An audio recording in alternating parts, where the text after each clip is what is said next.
Hey, friends, welcome back to another episode of Eric Devon's Live. This is our live stream. We've got a great conversation for you today, especially if you are a leader, if you've ever led anything, if you ever intend to lead anything, or if maybe you lead a family, maybe you're probably a leader somehow. I guarantee you're gonna get one insight from our conversation today that will be helpful to you. It's going to be great. Before we get to our conversation, I want to just remind you, wherever you're watching this, you can participate. So this is not just a conversation with me and our guest, although we're going to do a lot of that.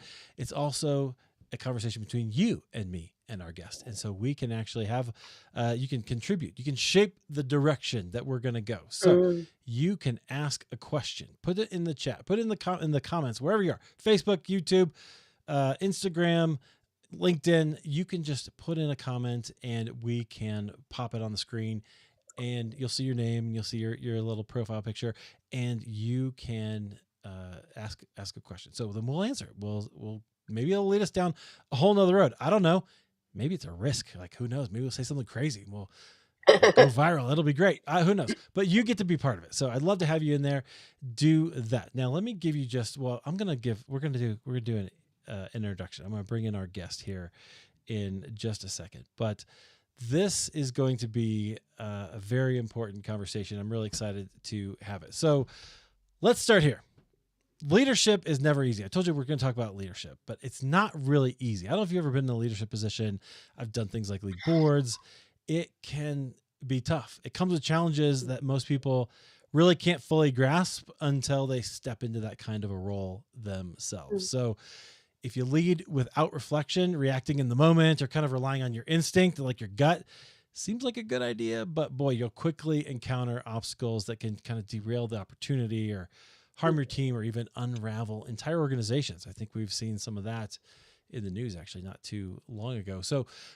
But when you lead from a place of wholeness, kind of integrating self-awareness, wisdom, and purpose, you don't just survive the pressures of leadership, you can really thrive and you can do a lot of good. Well, our guest knows this truth very well. It's what she helps people do. She's a highly respected executive leadership coach who specializes in holistic leadership and developmental transformation. Through her innovative approach and proprietary Wholeness Assessment, which we're going to talk about later, she's helped thousands of leaders around the world, including executives at top U.S. companies, grow to their fullest potential.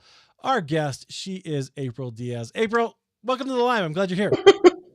And great to be here. Thank you so much. Great intro, fun music in the beginning. Love seeing live people here. So excited about this conversation. It's fantastic. I know we're gonna have a good conversation. We've done this before, and so I always know that I'm gonna get fire from you, right? You're gonna definitely Let's do it. Bring I won't hold back. The heat. Okay, so I'm gonna ask our guests, or you're our guest. I'm gonna ask our audience, and then I'm gonna turn this to you. I'm doing a new feature called Question of the Day. Okay, so this is for those of you watching, you can put your answer in the comments, and I'm going to ask April. We're going to come back to that section. I'm not even going to let you answer it right now. Here's the question. Okay. The question is, what quality do you most want to see in a leader, right? We all have jobs. We all have churches or places we go, right? There's something you want to look for in a leader. My favorite baseball team, the St. Louis Cardinals, just got a new leader, right? And so he had a press conference. I was looking for certain qualities.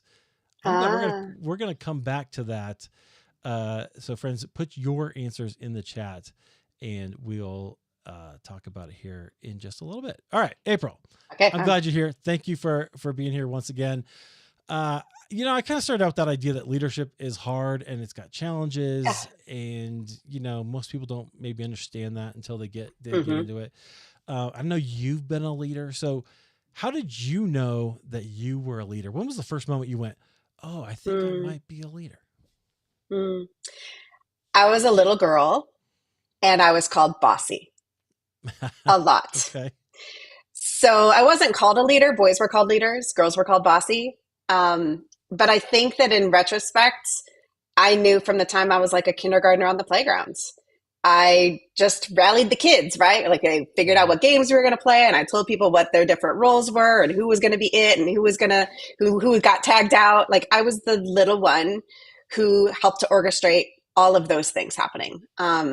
So I think that that's when it started for me. I feel like I came out of the womb as a leader. I'm the oldest child, so that probably had something to do with it too. But then really it was high school that I was given my first formal leadership opportunity.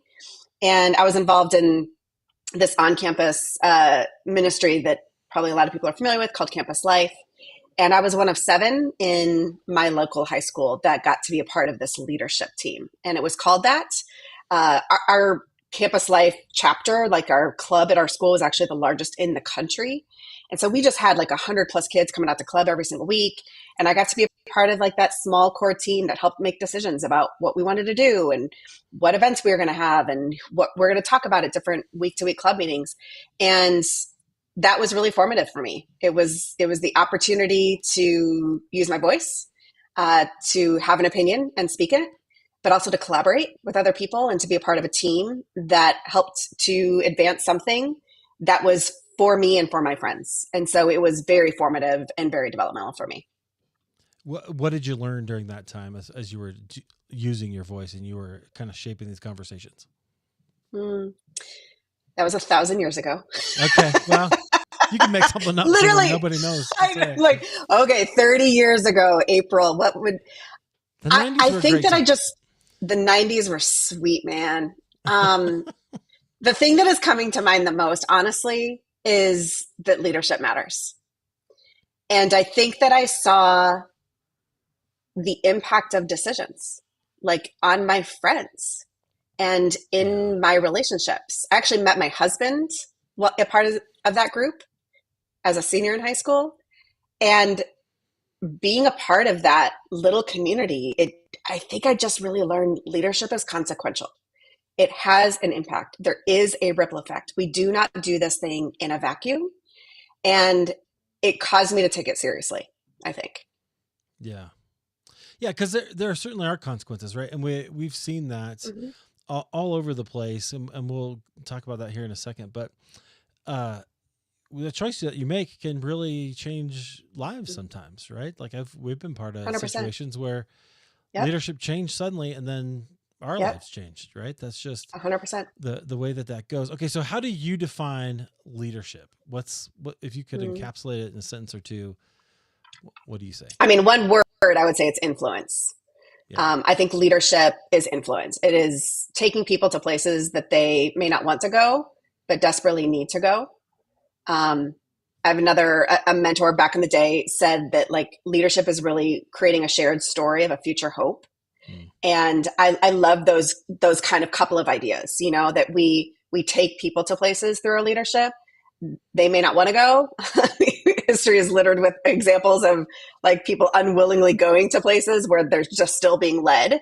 But also that it can be this shared story that I think the healthiest, the best leadership is when it is collaborative and when the leader isn't just like 50 miles out in front of people and just saying, come with me, like follow me, you dum-dums, but is really like collaborative and is working with, there's some mutuality there, the sharing of ideas of like, what is it that we're actually building together? Like we are going to a place that we've never gone before. That's in essence what leadership is about.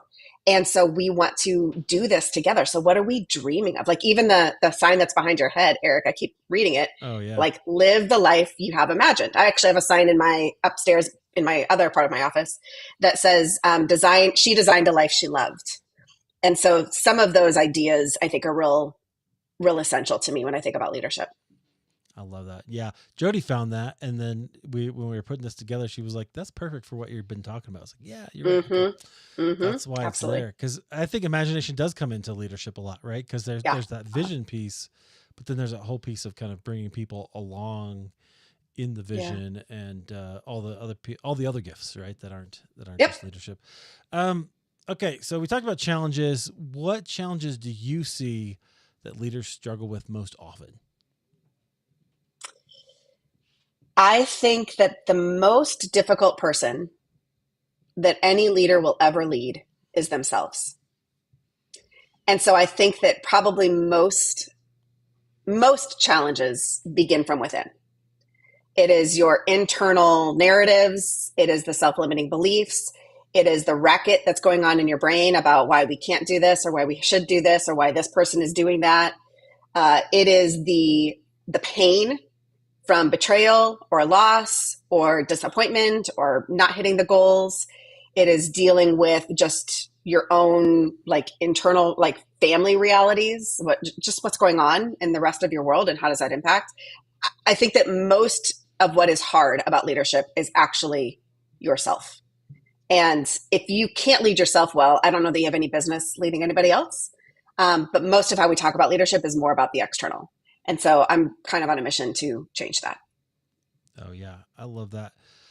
Interesting. Okay, maybe that leads into my next question, or maybe you already answered it. But so my next question was, what is hardest for leaders to be aware of when it comes to their leadership? Yeah. Is it that sort of internal world, or is it other people's internal world, kind of emotional intelligence, or is it both? What would you say? Yeah, I think that's an interplay. That's a great point. I think it's an interplay because self-awareness is huge.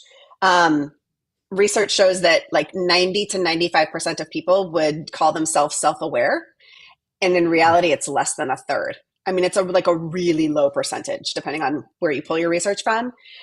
So most people think that they like know what's going on inside of them. And in reality, they're just kind of like moving through the world, you know, rolling people over, unaware of how they're impacting and implicating themselves and other people. So I think that's really tough. But then certainly research and science shows that the number one indicator of your success is your emotional intelligence.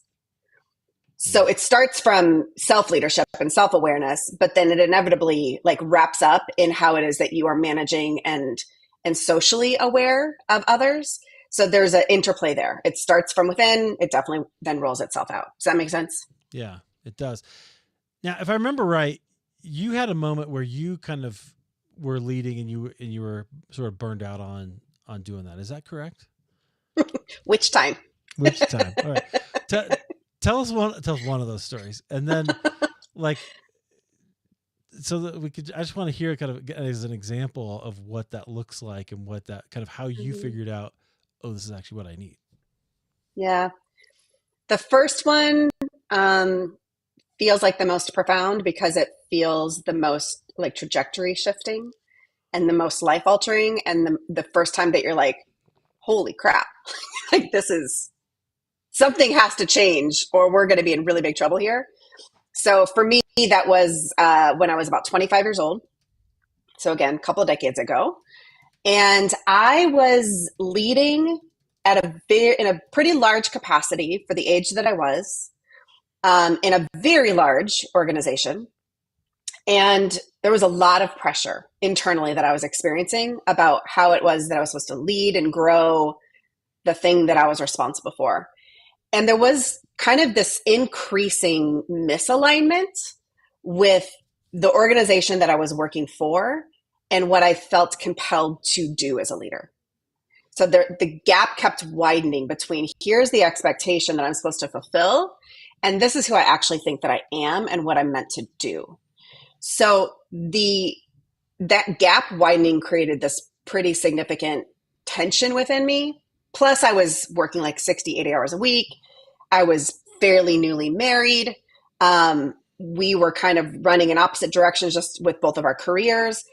And it got to a point where I felt like I was just like everything was fragmenting and like just my body was being pulled in every single direction.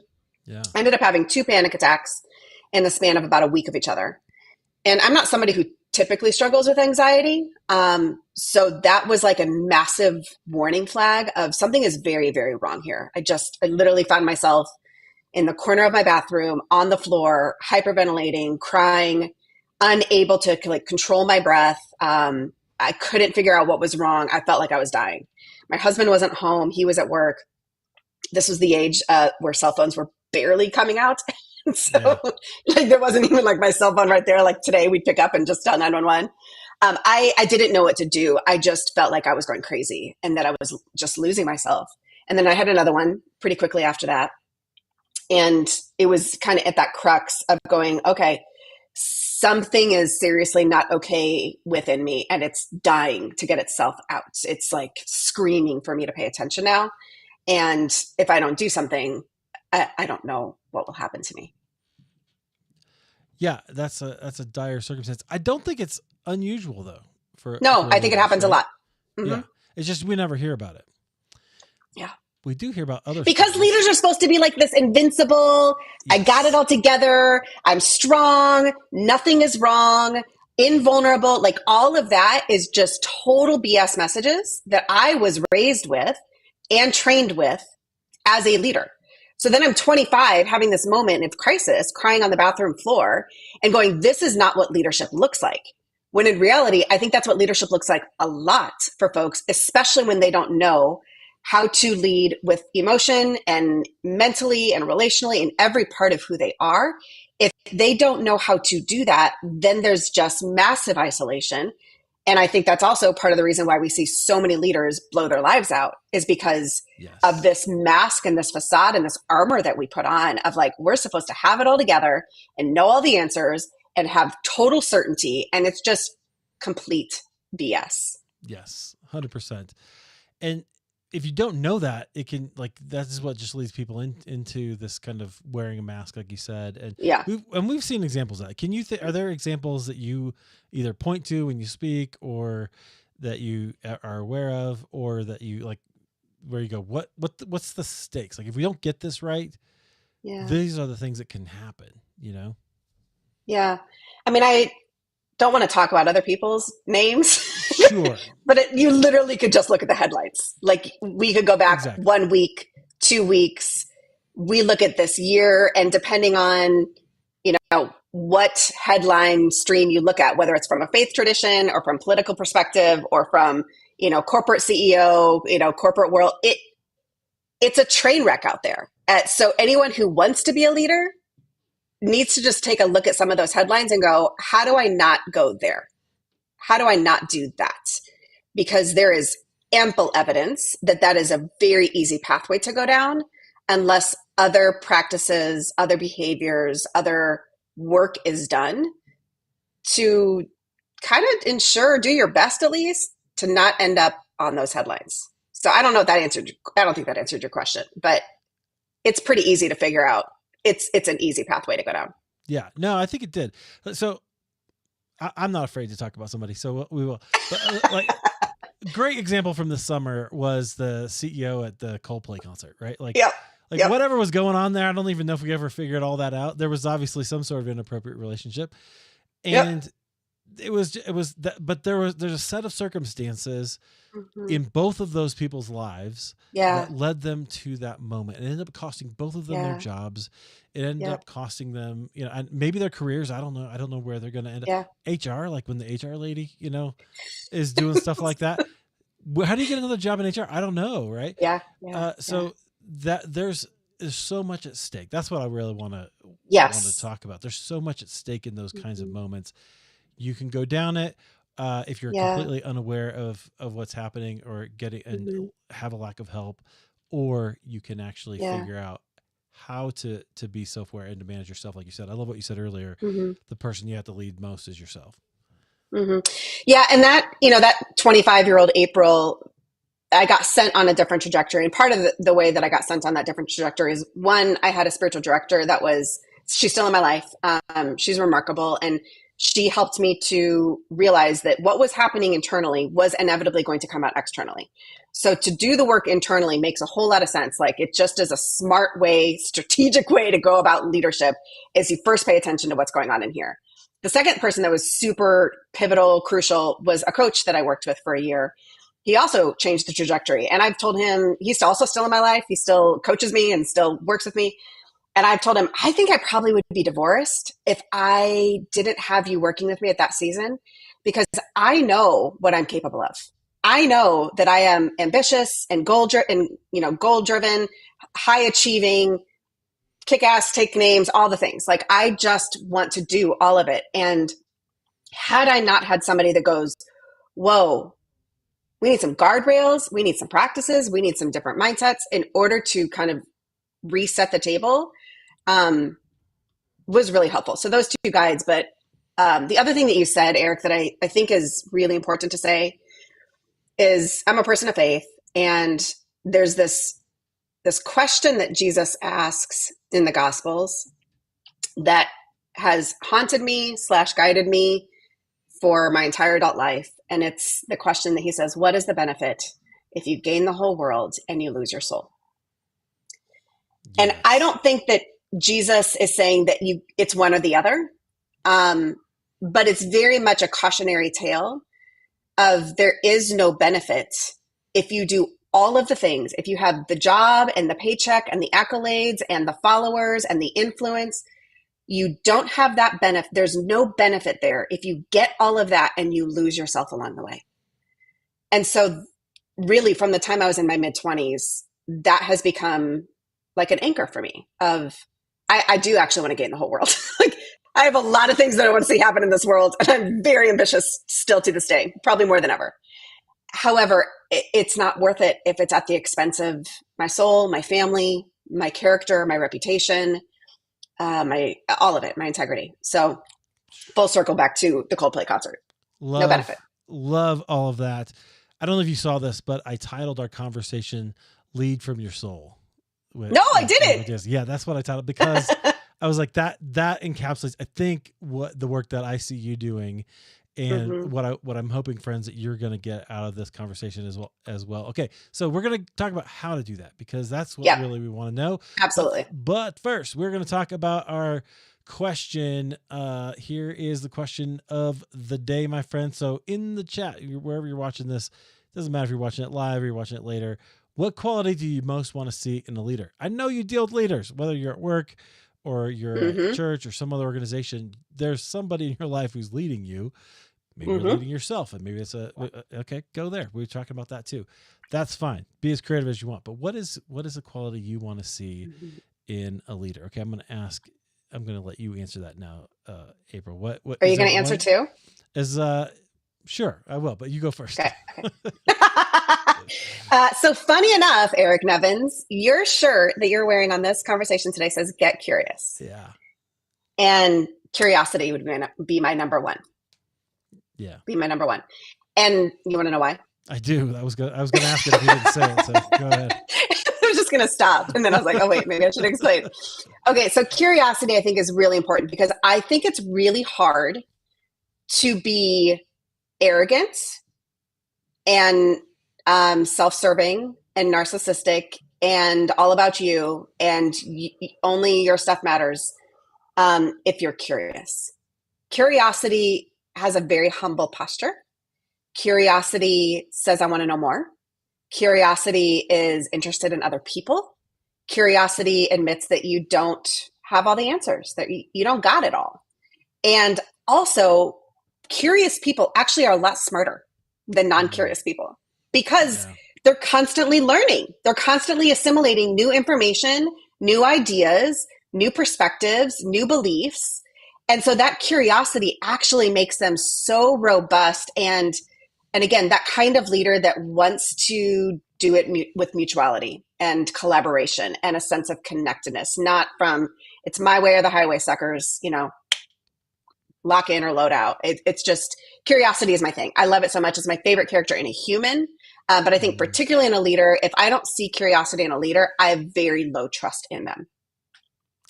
Yeah, because I mean, we've all known those people, right? Where they just think they're the smartest person in the room, right? Yep. If that's true, you're in the wrong room. I've heard that said, right?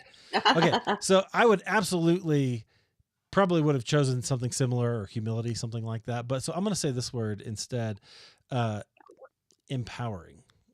Because I think a leader, I said this once in my MDiv oral exam when I was getting that. You had to write a philosophy of ministry. I don't think I probably even did a very good job of doing that. But what essentially I said my philosophy is my job as the pastor, were I to be that, would be to empower people in the church to do to minister to one another. Like I don't care if and that was funny enough. It always struck me. It was a little bit. I don't know if they thought I was incomplete in my answer or whatever. Maybe they were looking for something else, but they didn't really like that answer, and I always thought that was kind of weird because it seemed to me that's the whole job. Right. Absolutely. As a pastor. So absolutely. I want somebody who's empowering of the people around them to do the work because they can't do all the work, no matter how ambitious they are. Yeah. And maybe that's even part of the reason why leaders burn out is Yeah. because they're not empowering people. They're trying to do it all on their own. Yeah. Yeah. I love that I, answer. I've Good been one. there. I'll co-sign on that one. Oh, excellent. I love it. Well, that's good. Well, that's pretty good. I got a cosign from the leadership expert, so that's great. I love it. Okay, so let's go here because I want to talk about the solution. So we talked about some of the problems. Yeah. There's lots of issues if you're not able to be particularly self-aware, but there's lots of ways you can go off the rails as a leader.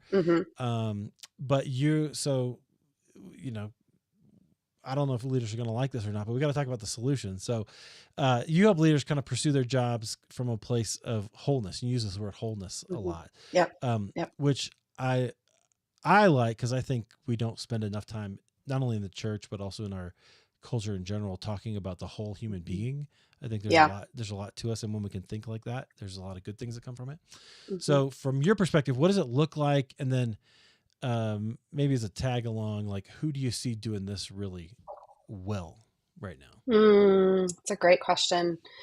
Yeah, so we talk about wholeness through a 6-part framework. The whole leader has 6 different parts that are integrated and interconnected. So it begins with physical, because your body is the basis for your whole life. So we start there with physical. And then we move through the 6 different parts: physical, emotional, mental, relational, spiritual, and renewal. It is in that order, and it is on purpose, by design, because of how we've been created and wired and just how human beings function best in the world. We end with renewal, because that's kind of like the secret sauce for how it is that you continue to sustain through life. But we talk about renewal specifically, like that your burnout capacity is directly correlated to your energy. So those things just form a cycle. You know, you start with your body and you go through renewal and you just kind of keep cycling through. So our process and our framework is very much lined up through that lens and through that process. When you ignore one of those parts or multiple of those parts, you have significant consequences. And a lot of times it shows up in your body, but other times it'll show up in your relationships or in your sense of meaning and purpose, and there's lots of different ways. So I think that the reason why I've talked so much about holistic leadership, and that's why like we're just doubling, tripling down on that in my business and my work, is because so much of leadership, how I was taught, was from the externals. It's the KPIs and the metrics and the goals and the initiatives and the projects and all of the externals that are taking place. Strategy, vision. And there is a time and a place for that. But now I think also more than ever, Google and AI can tell you how to do things. Yeah. You don't need a lot of skills can be learned, and those are the easiest things to teach. Yep. The most difficult thing in leadership is really this internal personal part. And so I'm really committed to helping leaders figure out like what are the things that are holding them back, that are limiting them, they're like working extra hard in. They're like, you know, their internal monologue or their internal engine is just in overdrive because they're not leading themselves well, and they're hitting some of those limits. So I'm a deep, deep, deep believer that when you expand your internal capacity, you'll naturally get different external results. And those external results are what we're looking for from a leader, but they will come naturally when you do the good internal work. Yeah, I love that. I love that also that you start with the body, which we think sometimes is kind of an external thing, but it's also it's telling us so much about the inside world as well, right? Yep. Yeah, absolutely. I mean, we don't listen to our bodies. Right. And I think also as leaders, and my example on the bathroom floor is prime example. Like my body had been communicating to me for probably months that things were not going well. And I just kept ignoring it and stuffing it and shutting it down and telling it to shut up and pushing through and powering up. And all of that was happening to a degree that finally my body broke down on the bathroom floor and I had a panic attack. And it's like my body for quite some time had been like, hey, listen. And the longer you don't listen, the louder that it gets.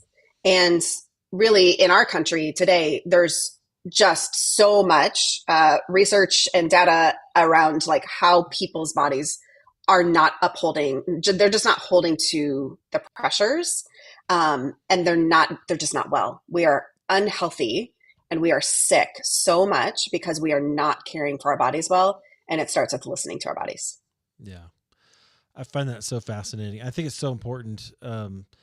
We could go into a lot of stuff like that, but even just That's stress a whole other relief, right? conversation. Right. Yeah, Yeah, yeah. absolutely. It is, but just stress relief, just working out and or whatever can really be hmm beneficial there. And that's why Um, we end with renewal in like my coaching program yes. and in the work that we do, is because renewal is all about the relationship between energy and stress. And What? leaders experience a ton of stress, but they don't know how to manage it and they don't know how to manage their energy.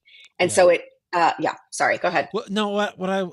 You remind me of this thought I had earlier when you were going through those. I love that renewal is the end because it's kind of the goal, right? And so for goal oriented people, they're like, how do I get to Sure. that? How do I get there? I But want that. Yeah. you can't just go there. You can't just say, hey, this hmm is my KPI or this is where I'm trying to go. Yeah. You just have to actually go through the process and you have to go through the steps, which is actually is hmm how all of human maturity and development happens, Yep. right? It all goes Yep. like that. Yep. You can't skip anything. Yeah. Nope. No, it's all developmental. It's like I talk about babies, right? A baby doesn't learn how to run Yep. from the womb. Like there's a developmental process. You can't learn to run before you learn how to walk, before you learn how to crawl, before you learn how to sit up, before you learn how to scoot. Like these are developmental stages that need to be hit. And so in our 6-part framework, that's what we're helping leaders to do is what is it that you need to do? I'm not the expert in your life. You know what it is that you need to do in order to kind of elevate and expand that capacity so that it just opens up more possibility for you to have the kind of influence and impact that you're meant to have. Yeah. I love that. Okay. One of the tools you use is Enneagram, which I'm really fascinated by. Yeah. And so I wanted to ask you about this because for a long time, it feels to me like leadership has really been associated with kind of goal oriented types, hmm Sure. um, which I think maybe you are. But kind of recently, I think there's been this shift toward people focused leadership and toward leaders who are kind of care primarily about maybe the well being of people throughout they lead through their Sure. leadership. So which types like best fit kind of the old paradigm, and then which types hmm might maybe have been overlooked in the past, but actually are really good candidates for leadership that Uh, maybe we don't think about. oh, it's a great question. Okay, so I would say from an older paradigm, 3s and 8s are going to be your quintessential leaders. They are in the aggressive triads. A 3 is the achiever. The 8, which I am, is a challenger. They're the ones that kind of have that more traditional extroverted, go get them, out ahead, speaking towards where it is that you want to go, or injustices in the world, or conquering mountains. 3s and 8s kind of have those two in spade. I would say in a new paradigm, it's any of the types. Oh, interesting. I think I think we all have influence as humans. I think if you are not embracing and owning the influence that you have, you are abdicating your life. So wherever that leadership lies, whether that is in your family, or that is in a classroom, or that is in a corporate space or in a faith space, I don't care. If leadership is influence and you're not influencing anyone, you're abdicating your life. So with that said, what does leadership look like within each of the 9 types? There are unique contributions. They're beautiful gifts that can be offered to the world that you need to step into. And there's healthy ways to do that. So is that a non-answer? No, that's a great answer. That's interesting, and it's one I didn't really expect. Like anybody can lead. I thought maybe you'd have some that you like to see. Is there anybody? Oh, we didn't do this earlier. So, is there anybody that you see like leading really well right now that you like? Oh, I did not answer Okay, that that's okay. question. I mean, my patron saint is Brene Brown. Uh huh. I think that she is changing the paradigm of what leadership looks like. And I love it. I just got her new book. Oh, it's right here. Look here. Like product placement. Perfect. Strong Yeah, Ground by Brene Brown just came out. I've been aching for another one of her works. I'm sending What? her an invoice. That's fine. It's all right. It's good. Yeah, maybe I can be an affiliate for her. I think that the way that she talks about leadership is so beautiful. It's generative. It is mutual. It is so beautiful. And even evidenced by all of the different types of leaders and groups that she's been able to work with. Like she's worked with Navy SEALs teams and, Mm-hmm. generals in the Army and Fortune 500 and Fortune 50 and Silicon Valley investors and all kinds of foster care and adoption world. Like she kind of crosses sectors. And I think it's because the way that she talks about leadership and the way that she does that within her own company is good. It is healthy. It is for the benefit of all. It is not. She talks about the difference between leading with power over versus power with. And Yep. power over, I mean, we're seeing a real strong stand of it in our country right now, of dominance and of force and of, again, my way or the highway, of us versus them. That power over is destructive. It literally destroys. And that's an old paradigm that is easy to spot and it's hard to get out of when you've been taught that. But she talks about leadership through the lens of power with, that we are to be together. It's for the mutual beneficiality of others. And I, again, as a person of faith, like that's the way of Jesus. Amen. And it's servant leadership.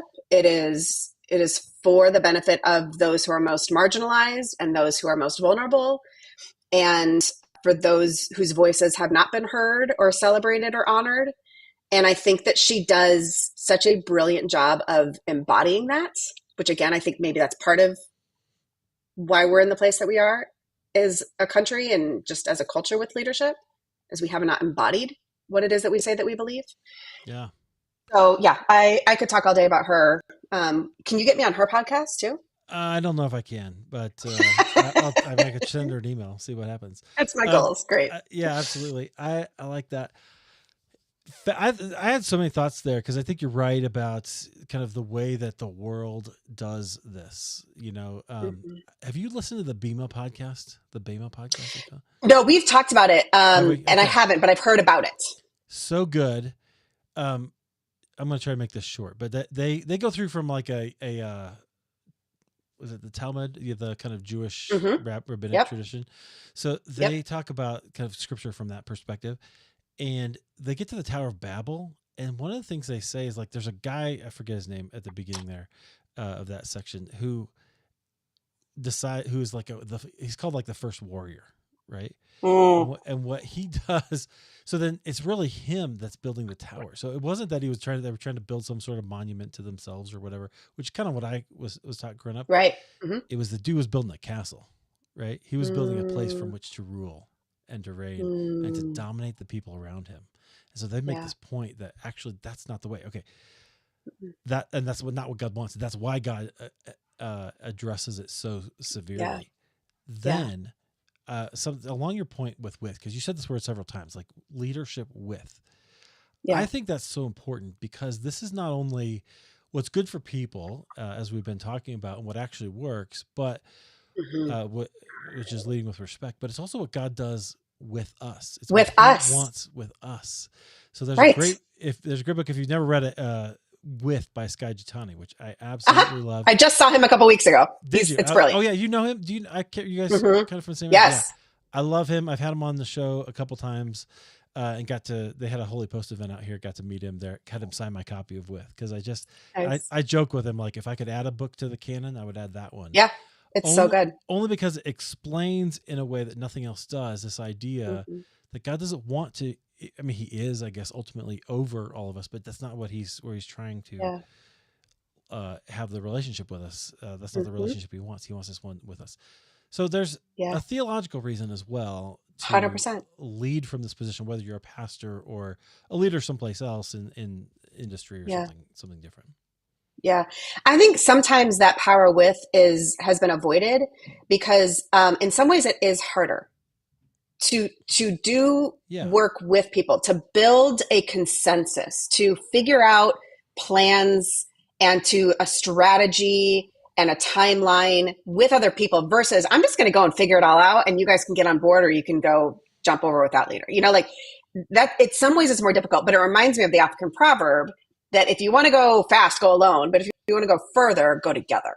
Right. And those ideas, it's it's so much more generative. I know I've used that word a number of times here today. I'm conscientious of my language as a coach, but it's reminiscent to me of also just the idea that we're better together Yeah. and we belong to one another. And if leadership is not about doing that, then it's not good. It is unhealthy. We need to Right. cut it off. And that leader has no business telling anyone else anything, much less where to go. I'm fairly well convinced that some of the things we're seeing, and we don't have to get into politics, but some of the things we're seeing in seeing Christian support right now, which is deeply disturbing, I know to you as well as me, but is actually comes because of their leadership, the leadership styles that they've been subjected to over the last, let's say 30 or 40 years, maybe more. Like that's interesting. So it's got consequences there too, right? Is that 100%. what we kind of accept and expect, and it's not going to work out well. Like it's Nope. Literally look at history. Yeah, right. It's pretty clear. Y'all need to read more. That's all I'm saying. Okay. Doesn't end well. Let's go back to Brene Brown, because one of the questions I had in here, I'm so glad you brought her up, because one of the questions I had for you is, what role does vulnerability play in leadership? I freaking hate it. It's like my kryptonite.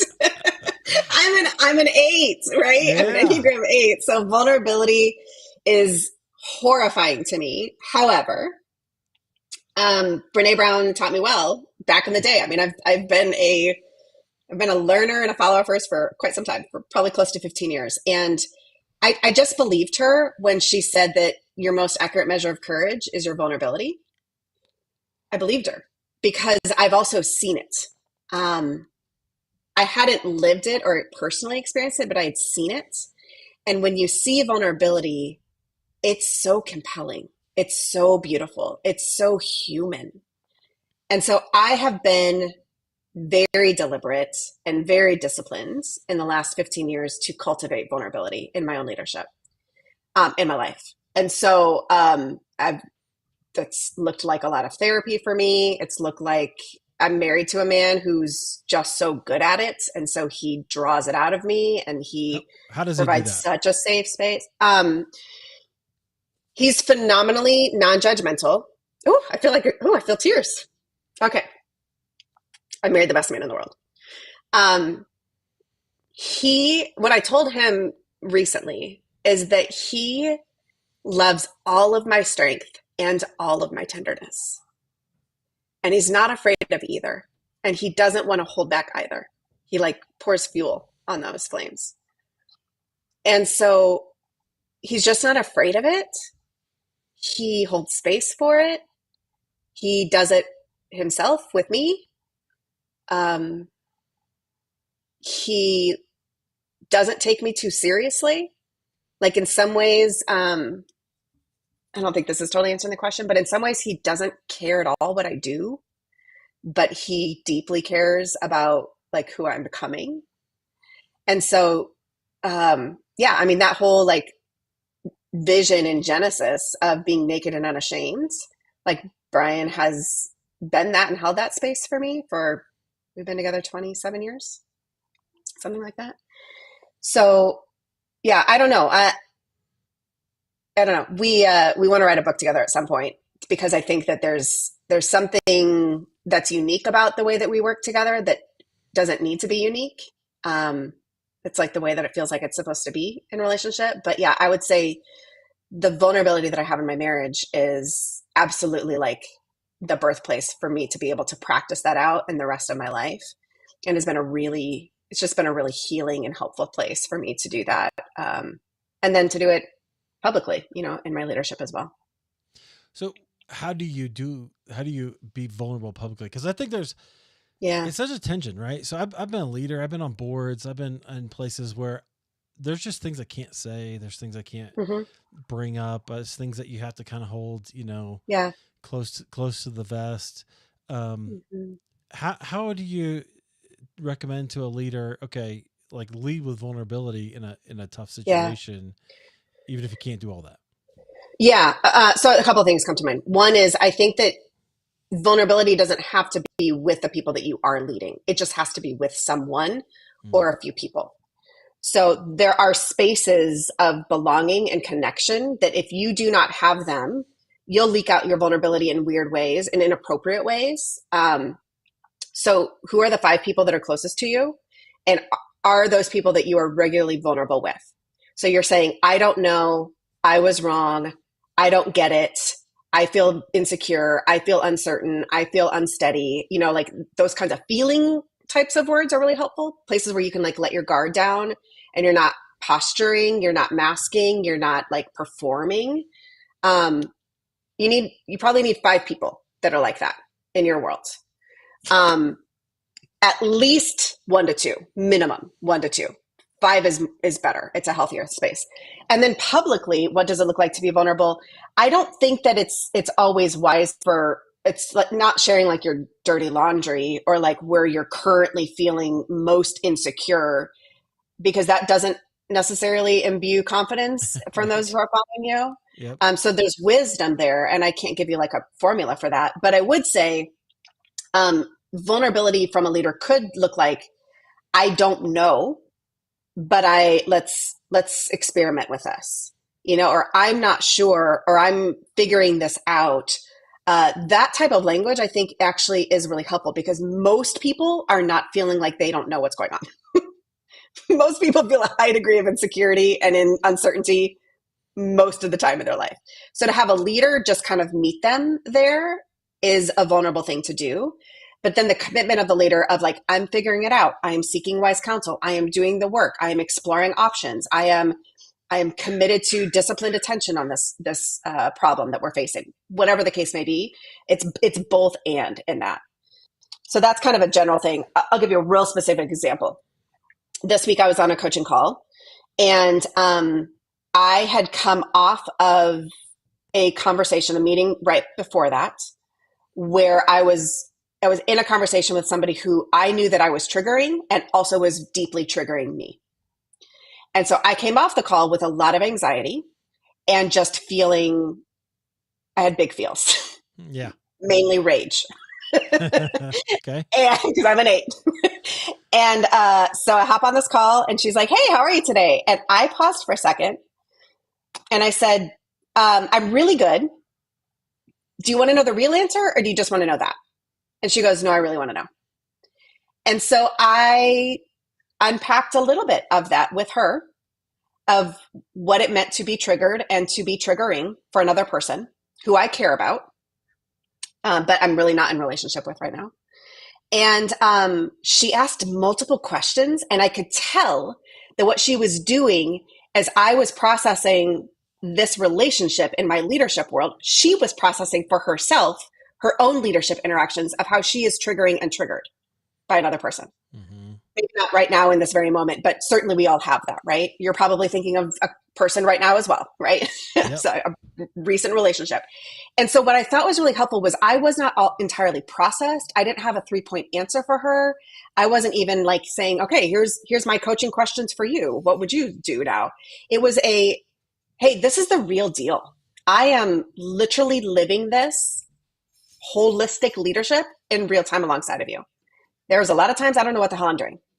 There are a number of relationships that still feel really messy to me, but I am committed to doing the work. And I'm committed to the things that we talk about through this 6-part pathway, to actually practicing that for myself. And I'm not perfect. I'm not getting it right all the time, but you better believe I am doing it and I am in it. And that client has been with me off and on for the last decade. So I think that there's something to say about what it looks like to show up as the real deal with another human. Yeah.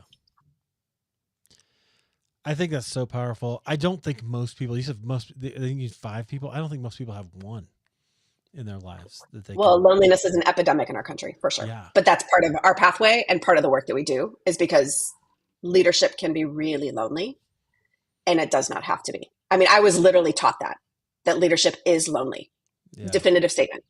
And again, I just call bullshit on it. I do not think it has to be. I think there are moments of leadership that feel lonely. I think there's sometimes the weight of the world that you feel. I think there's moments, but it is lonely. No, absolutely not. And so if you find yourself like that, then it's time to find some people and get involved probably in a structured container that will help to start to cultivate that, because we're real out of practice for that as leaders. And I do think that women tend to do this better than men Mm. because of the societal things that we've placed on the value of relationships for men versus women. Yeah. But men can be really, really good at it too. But just like anything, it takes practice. So yeah, Right. to minimum 5 is ideal. Wow. Okay. All right. That's something I'm going to take away. I got a few, but I don't know if I have 5. So, all right. I want to ask you this because you've got Azer and Company, and you do this kind of coaching with people, right? And you Yep. help people and leaders, and so they're coming to you to learn how to do this kind of work. So when you work with like executives and people like that, what surprises them most about your approach? Is it the vulnerability, or is it something else? It's a good question. Um, I think probably actually what surprises them the most is that it's easier than they think, Hmm. and they already have it within them. It's a core belief I have as a coach is I am not your guru. I'm not going to tell you what to do. I am not the expert in your life. I am an expert in the developmental science of transformation. I am an expert in leadership development. But do I know what Eric Nevins needs to go to the next level? No, I believe you know. Mm-hmm. So put you into relationships and into a process, into a journey that will help to mine that and bring that out and then provide the accountability and support. Leaders are surprised at really how easy it is and how much like I feel like we end up like just pulling off scales a lot of times of things that no longer fit, of stuff that is no longer serving us, of weights that Yeah. we no longer need to carry. And then it's like, oh my gosh, again, as a faith person, there's a passage in the New Testament where Jesus says, um, walk with me and work with me, watch how I do it, learn the unforced rhythms of grace, and you will learn how to live freely and lightly. And I believe that with everything in me, that that is possible as a way of life, not just as like a blip on the radar, but as a way of life. Um, Even in the midst of racism, sexism, societal injustices, poverty, all of the isms, it's still possible with all of that to learn how to live freely and lightly. And so I think it's one of the joys, great joys that I have in working with leaders for them to be like, I didn't know it could be this good and this easy. And 10 times out of 10, they're like, I wish that I would have done something like this sooner. Yeah. It's worth every freaking penny and every moment of investment because there's an easier way and a lighter way to do it all. I find what you said so fascinating because it is true. And I found this in my own coaching sometimes where I think we do know a lot of times when people are Mhm. confused or they feel like they're Yeah. stuck or whatever, they know what to do. They're just afraid to Yep. do it most of the time. Yep. Totally right. Yeah. Yeah. I don't ever allow people to say, I don't know. If Okay. they say it, I'm like, okay, so what do you know? Right. You know something. I don't know is a way to opt yourself out of taking responsibility and committing to do what you do know to do. You may not have the whole plan, the whole process. Like I've got some goals right now that if you ask me, how do you do that? I would say, I don't know. But I do know the next thing that I need to do. I know what I Right. need to do in Q4 of this year. I don't know how to do the big thing. So yeah, we opt ourselves out of that kind of responsibility when we just say, I don't know. And I think it's really awesome that people actually know. They are their own experts and they can get really different results if they commit and they're in relationships where they are held accountable and when they have support. They can do Wow. so much more than they ever imagined. All right. I want you to talk about that responsibility, right? Because Mm. I, well, I've got it's interesting to me on a lot of levels. I think the only way you grow is if you, as once you become an adult, right? Is if Mhm. you take accountability for yourself and Mhm. for your actions. And I've heard people say this. I've had to do it. We all do in certain ways, Yeah. but you can get stuck. And I've seen people who Mhm. get stuck because they stop taking responsibility for themselves and some emotionally or physically Mhm. or whatever. Yep. Why is that the thing that can unlock transformation? Mm. Yeah, I think responsibility can feel like some of how you just described it. It's like what you should be doing. It's the expectations. It's the weights that others put on you. But the word responsibility is made up of two words: response and ability. So if you want to just, the acronym KISS, Yeah. it's usually said as like keep it simple, stupid. I've Uh been huh. saying it differently. Keep it simple, smarty. Like you're There you go. smart. You're smart. Don't be stupid. You're smart. Don't be a dum dum. So what is your response to whatever's happening in your life or your leadership? And what is within your ability to do something about it? Yeah. That's your responsibility. My therapist said to me years ago, you need to take responsibility for yourself and for yourself only. You can't be responsible for anyone else. Responsible for yourself, responsible to other people. Very different. So I need to respond within the abilities that I have. And when you do that, there's so much more that you actually have control over. There's so much more possibility. There's so much more action that you can actually take when you respond within your ability. That's all you're responsible for. Yeah. An action then opens so many other doors, right? Or Hmm. because once you start moving, even if it's the wrong Yep. direction, you can figure something out. Yeah, Um, totally. I think that's interesting. Okay, so you reminded me while you were talking about Mel Robbins' "Let Them" theory, which I don't know, Yeah. maybe that's the thing. But the empowering part about that was, well, it wasn't just okay. Somebody does something you don't like, let them leave you out or whatever. It's the second part is what can I do? Hmm. How am I going to respond to Hmm. that? How can I choose? I'm Hmm. going to choose what that means. Okay, Yeah. my friends are going to a movie. They didn't invite me. I'm getting margaritas or whatever. I don't know, whatever you want to do. Yeah, that's right. Whatever. That's how that goes, and I love that empowering bit, and that Uh-huh. can be for a lot of things. Okay, so Yeah, I think we April, twist it around. Like we switch it more, right? It's like we try to take responsibility for other people, but not for yeah, ourselves.